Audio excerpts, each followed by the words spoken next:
Welcome. What is up? Welcome to This Week in the Mixer. Is it 2.28? Something like that. All right, we're going to go with that. A little late this week, but that's okay. We're getting it in. It's not Sunday. It's not Saturday yet. So yeah.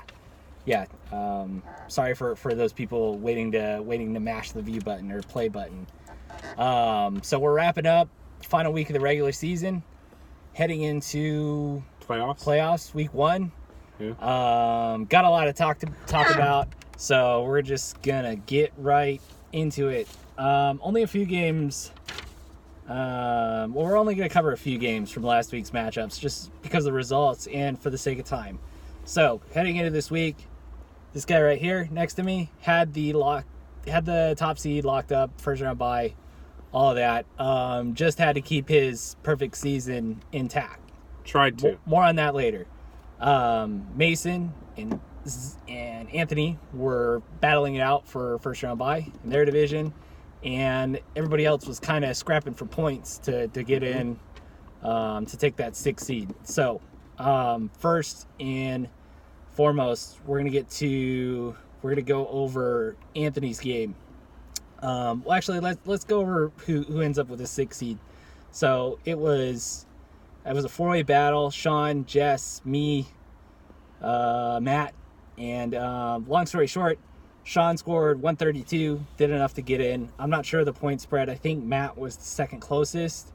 He got where's his team name? Why can't I find his team name?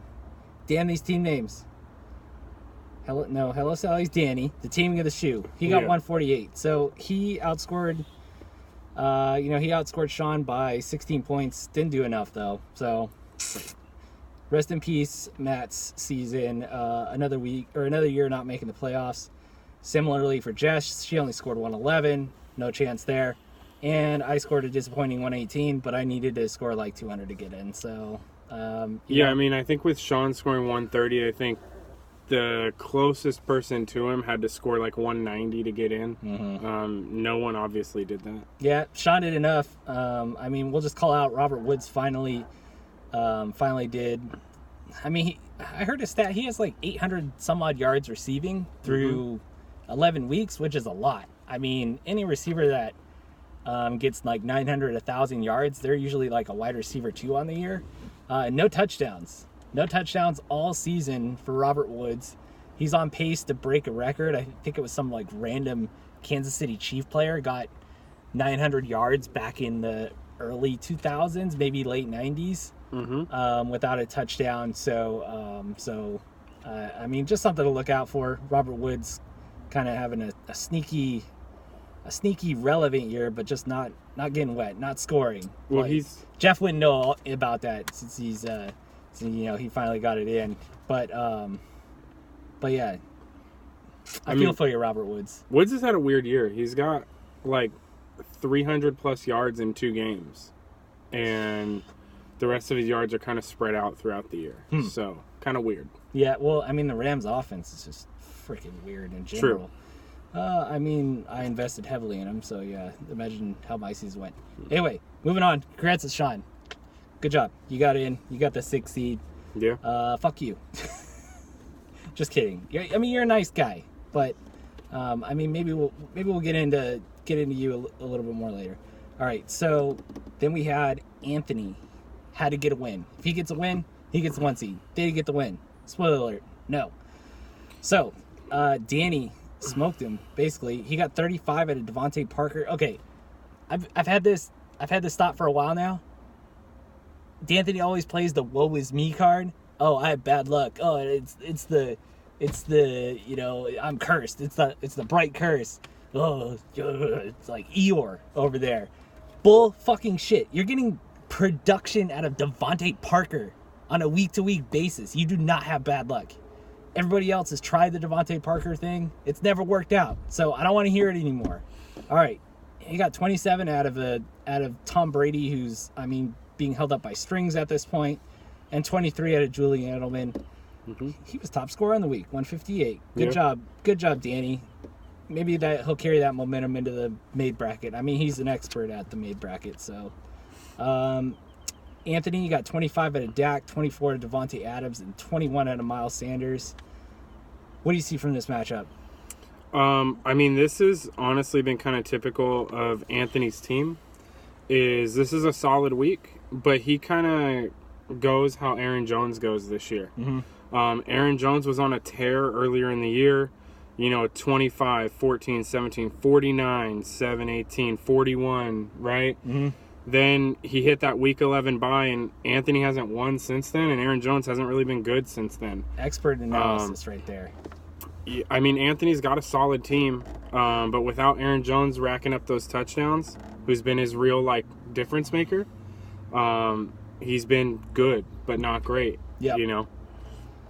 So, Anthony rooting for a Packer when the Bears are in a battle for the division. Mm-hmm. Thoughts and prayers. I've been there. Not fun. Not fun having those kind of conflicting interests.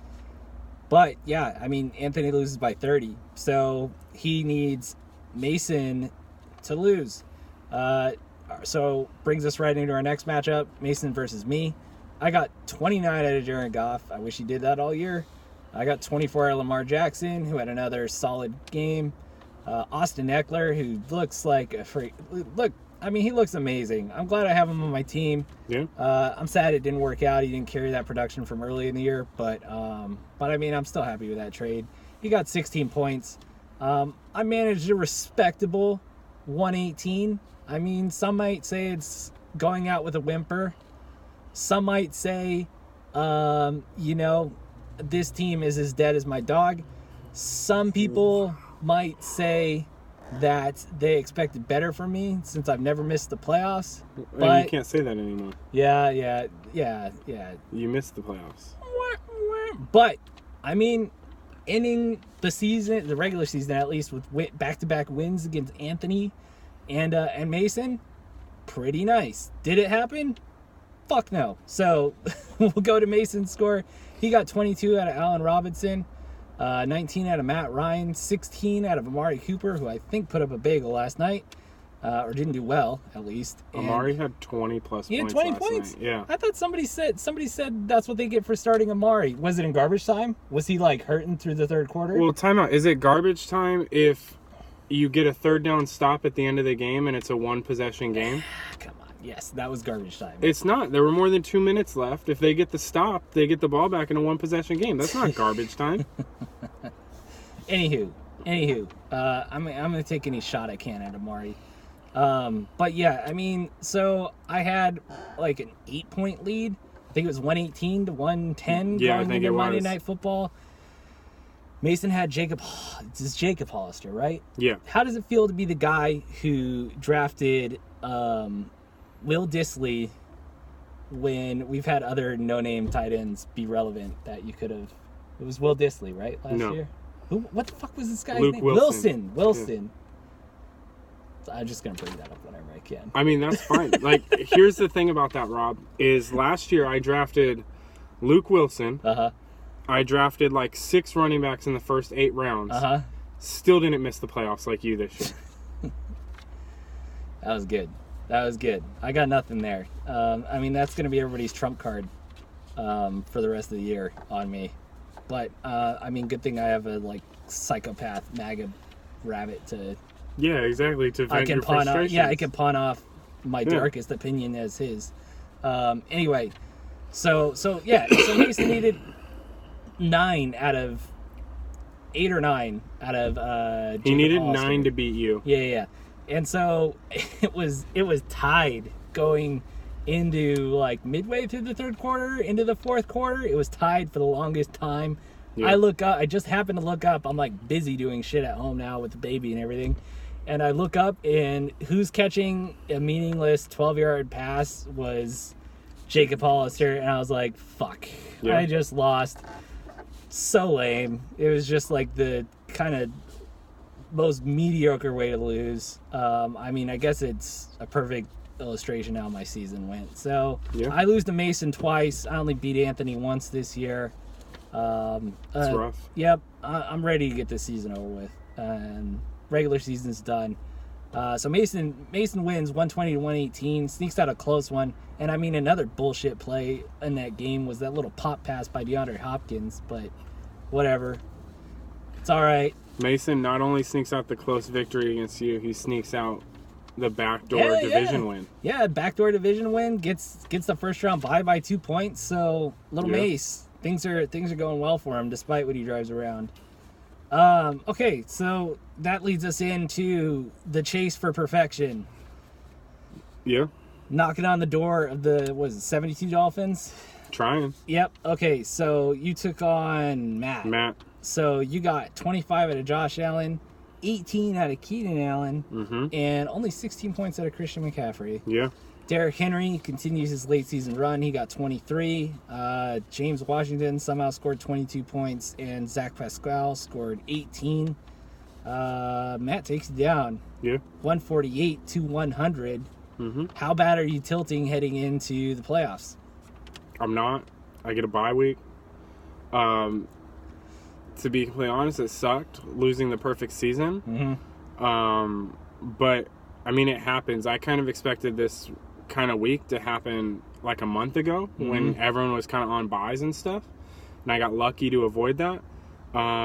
You know, it happened in the last week of the regular season. Hopefully doesn't happen in the playoffs, because that would be a shame. But you know, Matt had a good week himself, right? 148. It's not like he beat me with like, you know, it's not like I put up 70 and he put up 80 to beat me. You know, that would have really tilted me probably. You know, I got to 100. I'm not in the double-digit club. You know, at least a game to play for you. Huh? I said there's still at least a game for you to play. So. True. So I could still get there. But yeah, I mean, it was a weird week. You know, I'm pretty sure Kyler had 0 fantasy points through the first like 3 quarters of that game. Ends up with 14. You know, whatever. Kittle ends up with 3. I think that's about his lowest on the year. Lockett with a big fat 0. That came to bite me in the ass in multiple leagues. Quick side story, I missed out on the playoffs and don't get to defend my championship in our Dynasty League because Dalvin got hurt and fumbled. Lockett throws up a big fat 0. And even with those 2 things, I was still ahead of Zach, right? With 20 seconds left to play in that game. Seattle kicks off. Minnesota fumbles. Seattle picks it up. And I lose. Right? You know, if Minnesota just gets that, I might still lose anyway because he's got Kirk Cousins, but it would have required multiple passes probably to win. You know, the other thing too, like so many things had to go wrong. If Dalvin doesn't fumble, you know, if Lockett catches any pass in that game, right? But yeah, I mean, it happens. That's the crazy thing to me about football, fantasy football in general, is so often, I think more than any other sport, it comes down to like one play at any point in the season. If it goes one way, you're either in the playoffs, shot at a title, maybe you even get the title, versus like, you know, one stupid fumble and that's and you're out. You're out. Exactly. Wild. That's why when you get to lift the Dirk or any trophy, just know that you earned it, and you know, soak it in, because a lot of things in a series of events had to go right for it to happen. Exactly. All right, so perfect season, done, Down the dusted. drain. I mean, this is where a hacky sports analyst would say, "Oh, you got your loss out of the way. Smart. I would almost rather have lost a regular season game, so the weight of that is off your shoulders a little bit. You know what I mean? Exactly. So I mean, you can always spin zone it that way. That's why you lost 9 of them, right? So you didn't have that weight. Yeah. Well, I mean, that was the pressure. That it was the pressure of making the playoffs every year, being known for that. You know, being admired by my league mates for having such an immaculate record of making the playoffs. That now that, you know, I don't have to carry that burden, I can focus on winning titles. You just decided to pass that burden on to me? Yeah, exactly. Yeah. Since I'm 5 for 5 now? 100%. Right. Let me know when you're, what was I? Was I only 6 for 6? Fuck. Anyway, moving on. Okay, so your perfect season's out, but okay, Championship aspirations are still here, though. yeah. We're gonna go off script a little bit, or I didn't prep you for this because I kind of wanted to drop this on you. Okay. Sneak attack. So, have you seen that Flat Earther documentary? Yeah, of course. Okay, what's it called again? It's not called Flat Earthers. Like round Beyond Earth. the curve or something, behind the curve. Yeah. Something Behind like the that? curve. Yeah. Behind the curve. Okay, so a big part of their community is conspiracy theories Right. in general, and they're so like woke or deep or just fucked up in the head Mm-hmm. that they have like conspiracies about other flat earthers. There's like, it's like another layer. It's like Yeah. inception. They're like incepted into another dream level of conspiracies. They like have conspiracies about other flat earthers, like working with other scientists to like disprove shit or promote like false narratives that they're understanding. They have like podcasts and like huge followings just because, like, I don't know, they're like, it's like they scratch that itch of that conspiracy and then they're like, oh, I need to You get just it gotta even keep deeper. going. Yeah. Similarly, okay, we've been anti Big Sim for a while, Yeah. okay, and then Sean, he's defending his title, right? Sneaks into the playoffs backdoor style, kind of. He was falling out and then just came back. Yeah. Where is he this week?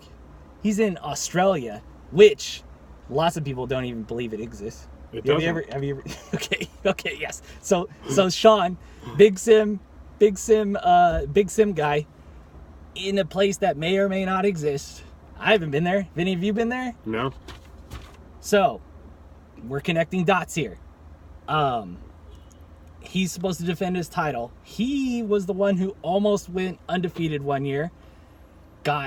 He went 11-0 and then lost 3 straight. Yep. Okay. Stay with me.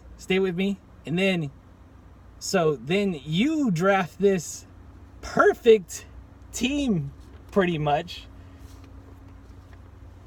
You go, and then the second I have this thought that you might be an agent of Big Sim, you lose. The second it's like they're in my head. I'm not saying you're a Big Sim agent, but You're trying I'm to. asking. Did I catch you by surprise? So I just have a question for you. Okay. So let's say I were a Big Sim agent Yes. and you're calling me out on this. Yes. Would I tell you? I feel like whatever answer I give you, you're just going to believe what you want to believe. Exactly. At this point. That's why it makes it fun. Yeah, exactly. All right. So I'm just saying, keep an eye on this guy. Look out for more dots to connect because right. I'm on to you. Okay. I'm on to you. I mean, thoughts and prayers that you had to sacrifice your perfect season to try to throw the scent off. But Yeah, exactly. But yeah. Anyway, moving on.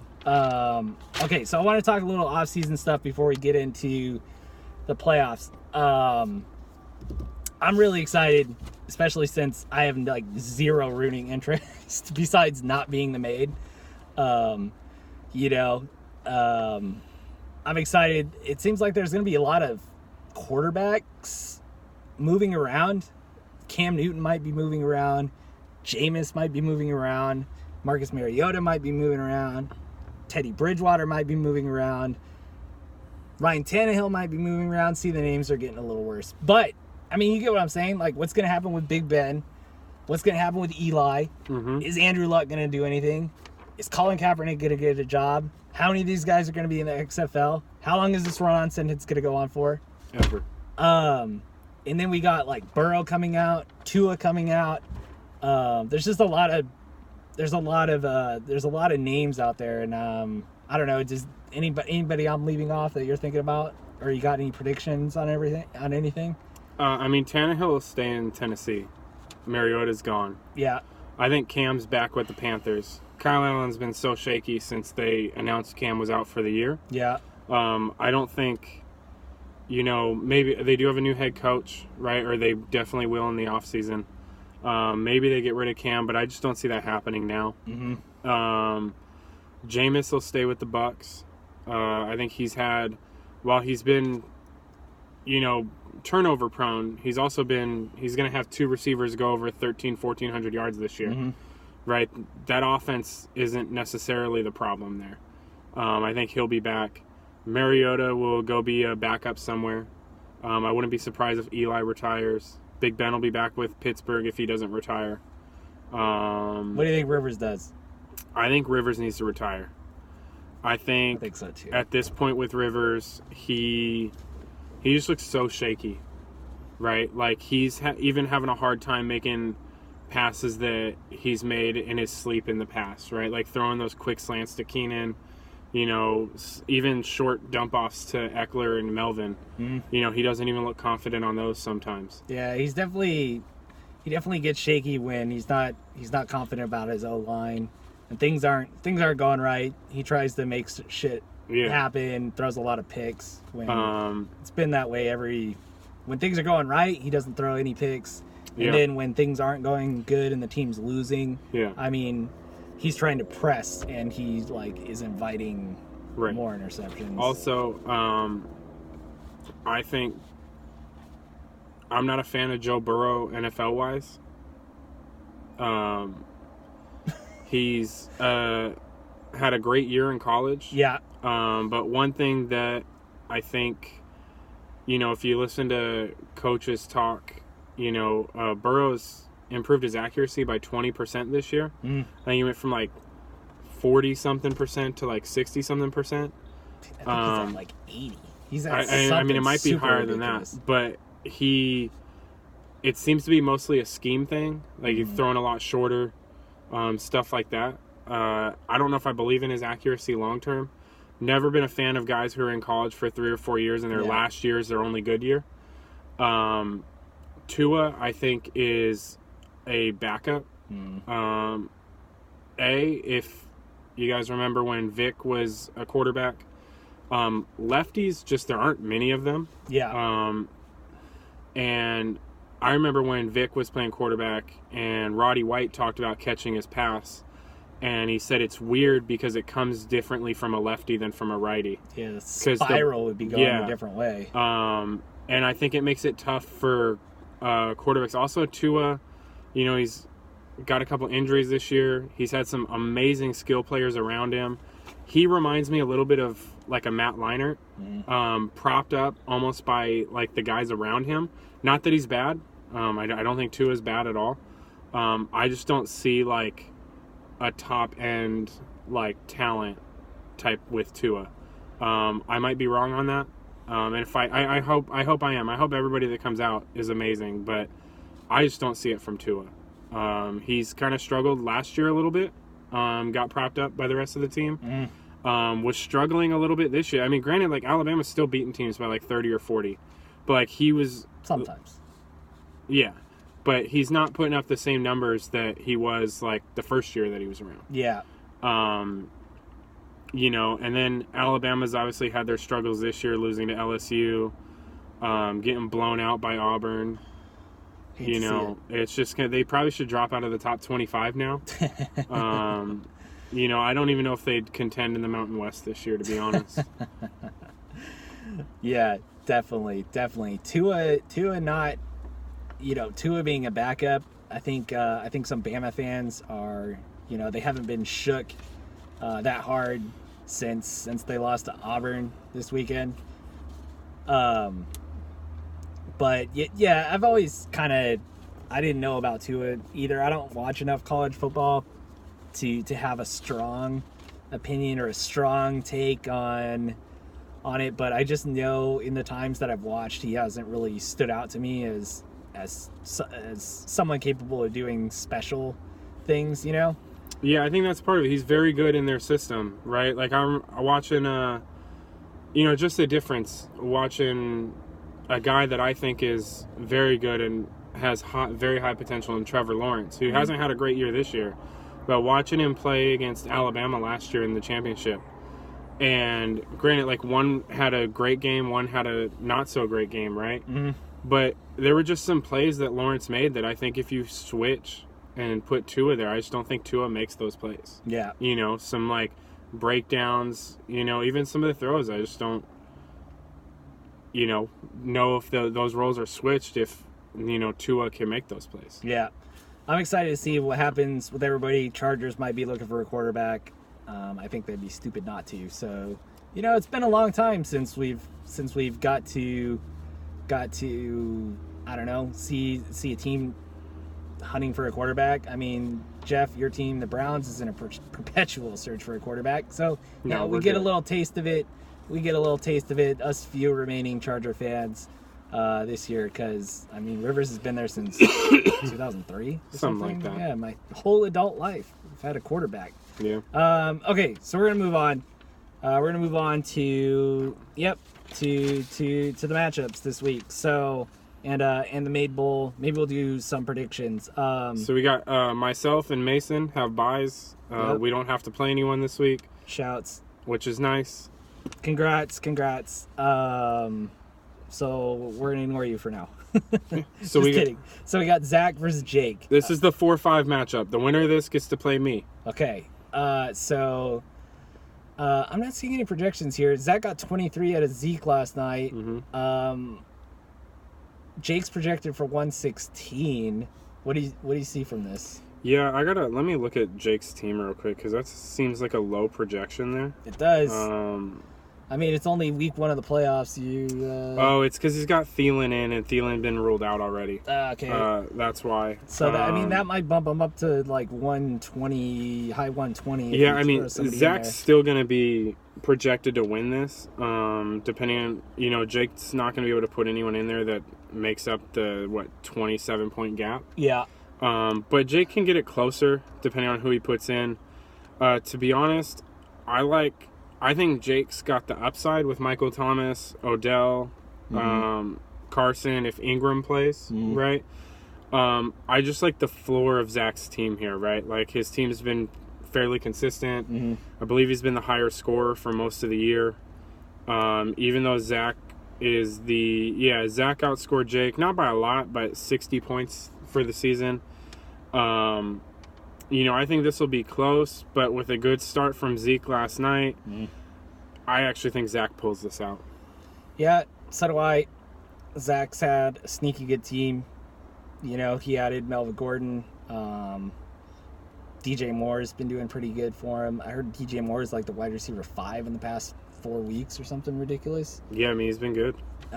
So yeah, I think Zach takes it, moves on, and provides you, a fair competitor in the round 2 matchup. Semifinals. Yeah.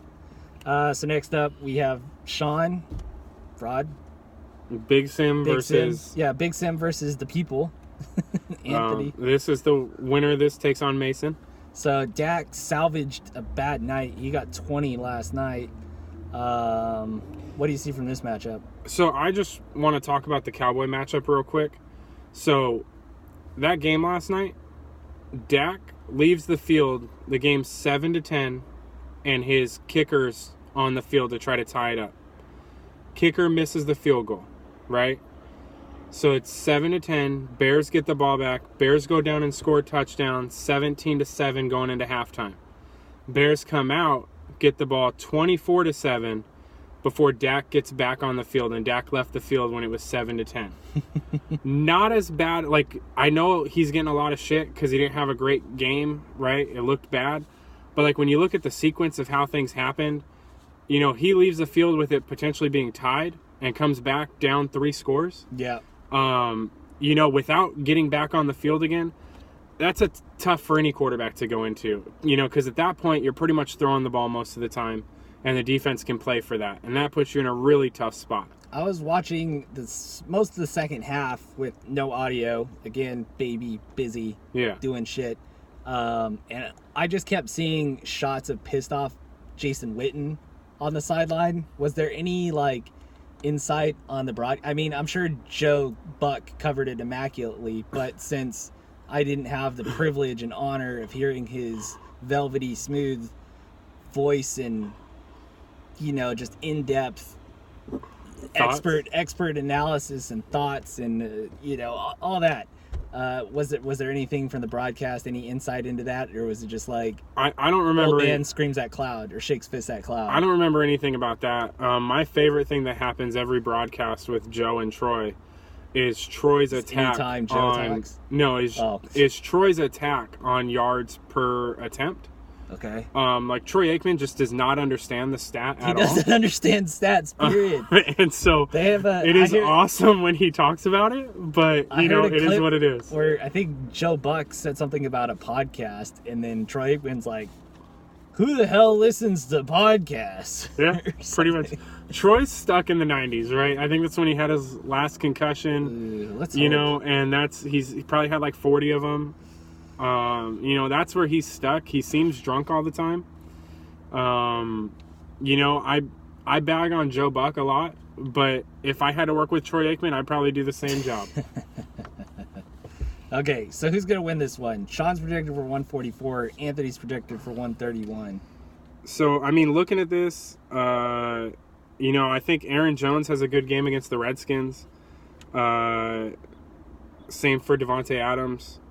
Kenny Golladay gets matched up with Xavier Rhodes probably for Minnesota. He'll probably eat there. Mahomes going against New England could be tough. Yeah. You know, the Chiefs tend to find a way to give New England problems. Mm-hmm. But that New England defense this year's just been good. It's hard to tell like what's going to happen there. On Sean's side, Jameis goes against the Colts. So him and Mike Evans, the Colts defense is solid. That's not going to be a pushover. Kamara gets the 49ers. That's also not a pushover. Gurley gets the Seahawks. He could get off in that game. We'll see. They've been using him a little bit more, but you never know. You know what the line is on that game? Seahawks Rams. Seahawks Rams, Monday Night Football in L.A. I can find it. No, I know what it is. Take a guess. I mean, I'm not going to guess. It's -1 Rams. Rams -1, and the over-under is 47. 90% of bettors are taking Seattle. Yeah, I mean, I would. That's too. crazy. I think the reason Seattle gets a little bit disrespected is they've been in a lot of close games. Yeah. And to go back to like, I don't know the exact statistic, but like stats again, is like teams that tend to be in a lot of close games tend to be more 500, and the Seahawks are like 9-1 in close games this year. Like the Chargers. Right. And so I think a lot of people view that as probably being a close game and think at some point the Seahawks are going to lose one. Yeah. You know? I heard a stat the other day that Phillip Rivers he's like right up there with most fourth quarter, like come from behind wins. Yeah. But he also has like the most fourth quarter losses. Right. It's Yeah, because it they're makes always sense. close. Yeah. Man. So as far as who's going to win this matchup, Dak getting 20, I think is off to a good start. I think other than Mahomes playing against New England, I think Anthony's got some decent matchups here. Yeah. I actually think Anthony pulls this one out as, you know, the favorite in terms of seed, but the underdog in terms of projection. Yeah. I think Anthony gets this one and gets back on track. I think Big Sim claims another victim and Sean wins easily. Might. Okay, we're going to move on to the made bracket. So, I mean, we'll just run through projections real quick. Let's not get into too much detail. I'm projected for 124. These fucking team names. Matt's projected for 135. Danny's projected for 134. Jess is projected for 124. How do you see this playing out in general? Who's got the pieces to be the maid? We'll focus on the maid. So the rest doesn't matter. Who's going to be the maid? Who's the worst team here? So as far as like the worst team here, Uh-huh. I mean, this is tough, right? Like, you guys all suck. Okay. You know, so it kind of happens. Unnecessary, but okay. I think that if I were picking a team to like take over, it'd be between you and Matt. Okay. Right? Like, I think Matt's team is probably a better floor than your team. Yeah. But I think you have 2 or 3 guys that I would absolutely want on my team. Yeah. Over anyone Matt has. And that's not to say, like, I don't dislike Derrick Henry. I love Julio Jones. Fournette's whatever. He's a good fantasy player, but, like, I'm just not a huge fan. But I would take, you know, if I'm starting a fantasy team, I'm taking Lamar Jackson over any of them. I'm taking Tyreek over any of them. And based on this season, I might be taking DJ Chark over any of them, right? So I would say that you have like the highest potential, but your team doesn't always perform there. Yep. I would imagine Danny over the 3 weeks will be the worst team though. Just because luck. Yeah. Also, I do think Danny could have a big week this week. Yeah. If Eli starts, Saquon's going 25 plus points. Okay. I'm almost certain of that because mark it down.